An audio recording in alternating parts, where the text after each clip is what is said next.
Assalamualaikum warahmatullahi wabarakatuh. Alhamdulillahirabbil alamin. Wassalatu wassalamu ala asrafil anbiya'i wal mursalin wa ala alihi wa sahbihi ajma'in. Amma ba'd. Anak-anakku kelas 7 dan kelas 8 yang ibu sayangi dan ibu banggakan. Pertama-tama marilah kita panjatkan puji syukur kehadirat Allah Subhanahu wa taala yang telah melimpahkan rahmat, taufik, hidayah dan inayahnya kepada kita semua, sehingga kita bisa melaksanakan kegiatan nuansa Islami dalam keadaan sehat walafiat. Sholawat dan salam tak lupa kami haturkan kehadirat Nabi besar Muhammad sallallahu alaihi wasallam yang senantiasa kita tunggu syafaatnya di yaumul qiyamah.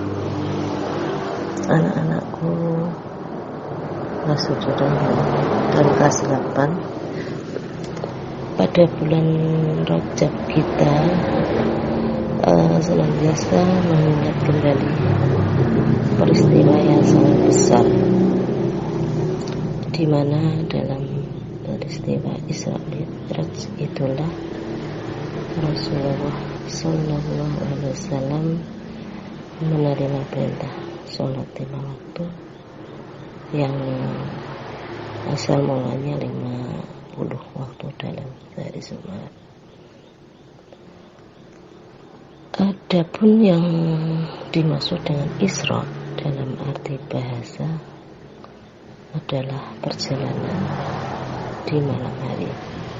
Namun yang dimaksud dalam agama Islam adalah perjalanan Rasulullah Sallallahu Alaihi Wasallam di malam hari dari Masjidil Haram menuju Masjidil Aqsa yang penuh berkah di sekelilingnya. Hal tersebut sudah difirmankan oleh Allah SWT dalam Al-Quranul Karim surat Al-Isra ayat 1, yang mana berbunyi Bismillahirrahmanirrahim. Subhanalladzi asra bi 'abdihi lailan minal masjidil haram ilal masjidil aqsa alladzi barakna linuriyahu min ayatina innahu as-sami'ul basir. Yang mana artinya, Maha suci Allah yang telah memperjalankan hambanya pada suatu malam hari dari Masjidil Haram ke Masjidil Aqsa yang telah kami berkahi sekelilingnya, agar kami perlihatkan kepadanya sebagian dari tanda-tanda atau kebesaran kami. Sesungguhnya Dia adalah Maha mendengar lagi Maha mengetahui. Maksudnya Al-Masjidil Aqsa dan daerah-daerah sekitarnya dapat berkah dari Allah dengan diturunkan nabi-nabi di negeri itu dan kesuburan tanahnya.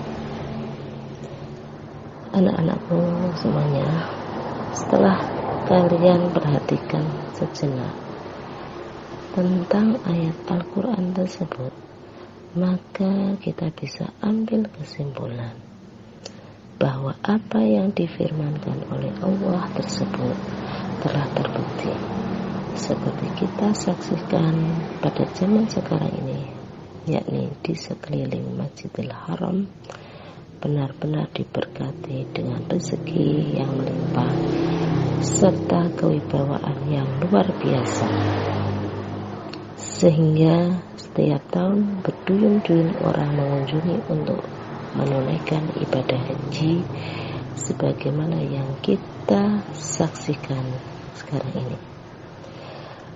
Adapun yang dimaksud dengan mi'raj menurut arti bahwa bahasa adalah naik ke atas dengan menggunakan tangga, namun yang dimaksud menurut syariat agama Islam adalah Allah menaikkan Rasulullah Sallallahu Alaihi Wasallam dari Masjidil Aqsa sampai Sidratul Muntaha, yaitu suatu tempat yang paling tinggi yang tak akan mampu manusia manapun sekalipun menggunakan alat-alat canggih dalam kemajuan teknologi yang serba canggih ini.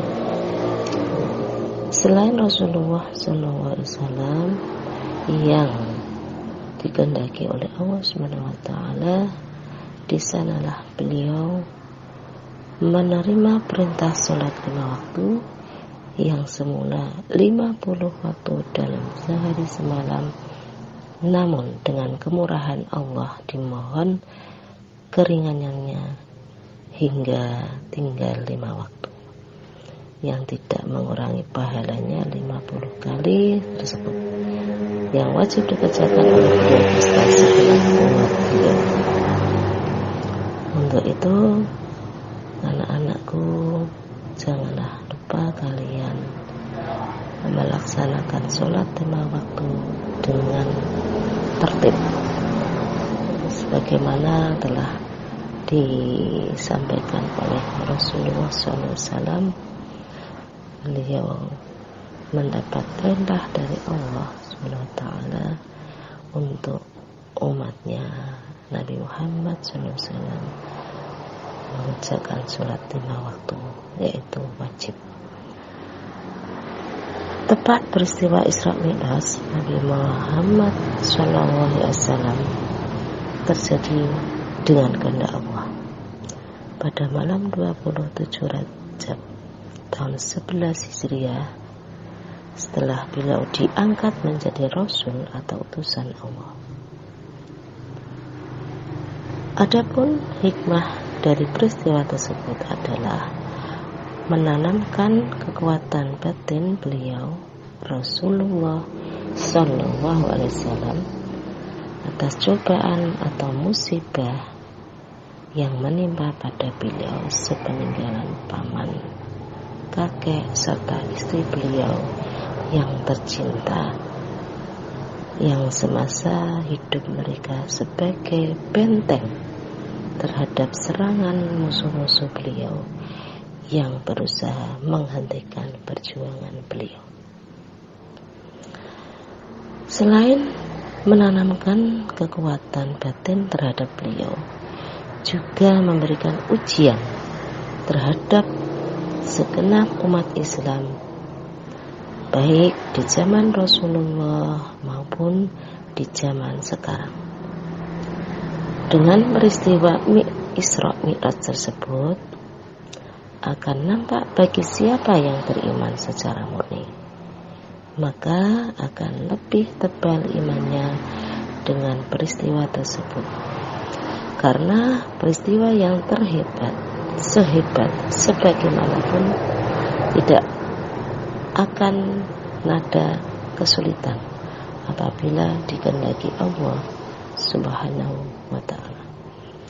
Dan bagi orang yang imannya tipis akan berubah menjadi murtad, na'udzubillah, karena tidak percaya dengan peristiwa Isra Mi'raj tersebut apabila dipikir dengan akal. Dengan demikian, marilah kita pandai-pandai mengambil iktibar atau contoh yang baik, yaitu dengan cara mempertebal keimanan kita dengan mengembalikan semua kejadian yang sehebat manapun akan mudah terjadi dengan kehendak serta kekuasaan Allah Subhanahu wa ta'ala. Adapun sebagai perwujudan bahwa sholat itu merupakan kewajiban pokok bagi umat Islam, selaku umat Muhammad Sallallahu Alaihi Wasallam, maka bisa kita perhatikan lewat sabda beliau yang artinya sholat itu merupakan tiang agama atau Islam. Maka barang siapa yang telah mendirikan sholat, maka dia termasuk orang yang telah mendirikan atau membangun agama. Dan barang siapa yang meninggalkan sholat, maka dia termasuk orang yang sungguh-sungguh merobohkan agama Islam. Setelah kita perhatikan isi hadis tersebut, maka kita bisa menyimpulkan bahwa siapapun orangnya tidak boleh seenaknya meninggalkan kewajiban sholat, karena akibatnya merugikan diri kita sendiri, yakni akan menjadi orang yang menyesal selama-lamanya di akhirat kelak jika tidak secepatnya bertaubat atau kembali kepada Allah, karena dianggap sebagai orang yang telah merobohkan agama Allah atau agama Islam. Untuk itu, marilah kita berusaha sebaik mungkin dalam menunaikan kewajiban sholat sehari-hari dengan tulus ikhlas, hanya mengharap keridhaan Allah semata. Demikian yang dapat Ibu sampaikan, semoga bermanfaat. Dan apabila ada kata-kata yang kurang berkenan, Ibu mohon maaf sebesar-besar. Wabillahi taufiq wal hidayah. Wassalamualaikum warahmatullahi wabarakatuh.